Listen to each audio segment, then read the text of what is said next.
Իսկ ես խոսքը փոխանցում եմ քաղաքացիական պայմանագիր խմբակցության ղեկավար Հայկ Կոնջարյանին։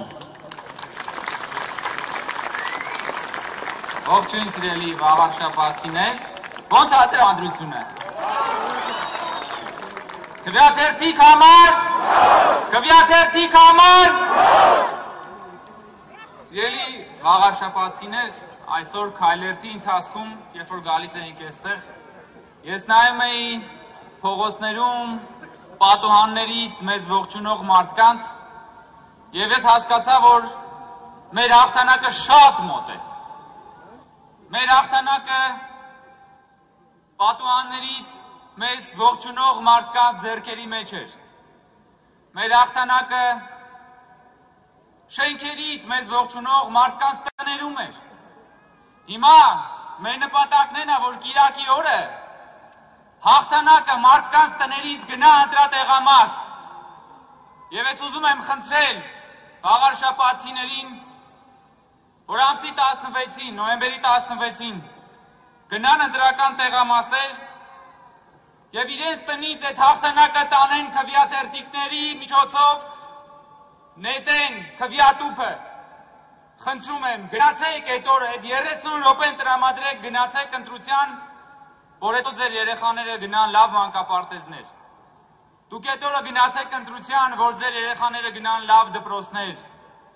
Դուք այդ օրը գնացեք ընտրության, որ դուք քայլեք լավ փողոցներով։ Դուք այդ օրը գնացեք ընտրության, որ ձեր երեխաների հետ զբոսնեք լավ այգիներում։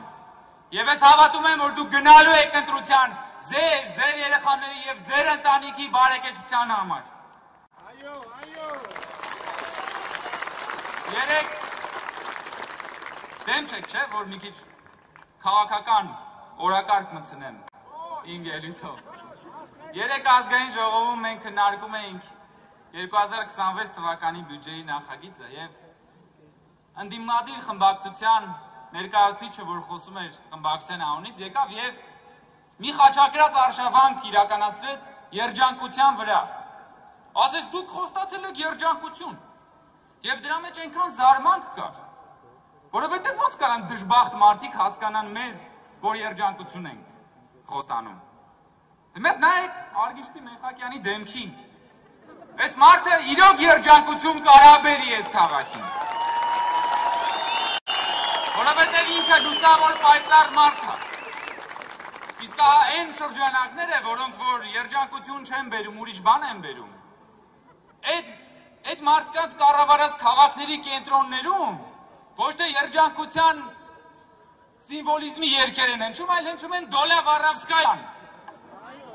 Հիմա մենք ուզում ենք, որ Էջմիածնի կենտրոնում Դոլա Վարավսկայան հնչի, ժողովուրդ։ Որտեվ մենք տենց ապագա չենք պատկերացնում մեր երեխաների համար, մեր համար։ Ես իմացա, որ վերջերս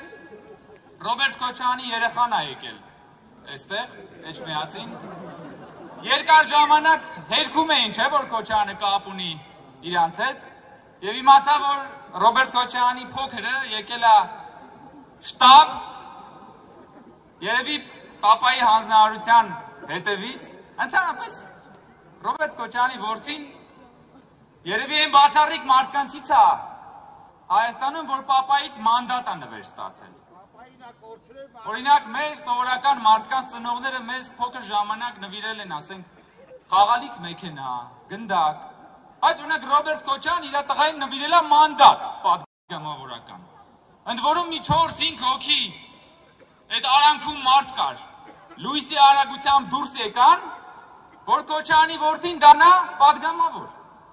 Հիմա Քոչարյանը իր որդուն ուղարկել է Էջմիածին, որ այստեղի ընտրությունը այդ գնդակի նման վերցնի եւ տանի տա պապային, ասա ասի պապ բերել եմ հաղթանակը։ Վաղարշաբաթցիները ասելու բան չունեն սրան։ Եվ այդ վստահ եմ, որ այդ ասելու բանը քվեաթերթիկները բացվելուց հետո բոլորը շատ լավ կհասկանան։ Ժողովուրդ ջան, մենք եւ հատկապես Արգիշտի Մեխակյանը ձեզանից մեկն է։ Արգիշտի Մեխակյանի հայրը իրան մանդատ չի նվիրել։ Բայց Արգիշտի Մեխակյանի հայրը մեզ բոլորիս ապագայի շանս է նվիրել։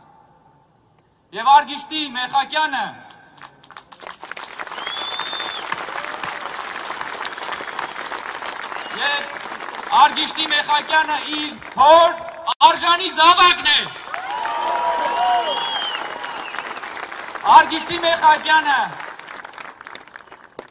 իր զավակների արվոր հայրն է։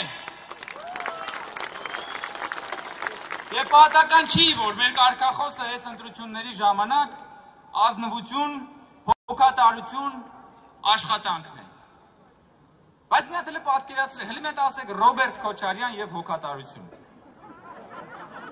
Մի հատ այս երկու բառը, չնայած մեկը մարդ է, մյուսը բառ։ Հենց մի հատ ասեք Ռոբերտ Քոչարյան եւ հոգատարություն։ Ինչ է կարծում, ինչ կլինի։ Ինչ կլինի, եթե հանկարծ նույնիսկ մեկ ձայն Ռոբերտ Քոչարյանը վաղար շաբաթից ստանա։ Ռոբերտ Քոչարյանը չպիտի կարողանա տարատեսակ դեմքերով վաղար շաբաթում ձայն ստանա։ Սիրելի ժողովուրդ, ես ուզում եմ ավարտել Աստվածաշնչի հայտնի խորհրդով, որն ասում է, որ եթե մանանեխի հատիկի չափ հավատ ունենաք, դուք կհրամայեք այս լեռանը, որ տեղափոխվի այստեղից այնտեղ եւ այն կտեղափոխվի եւ ձեզ համար անկարելի ոչինչ չի լինի։ Ես վստահ եմ, որ վաղարշաբաթցիների համար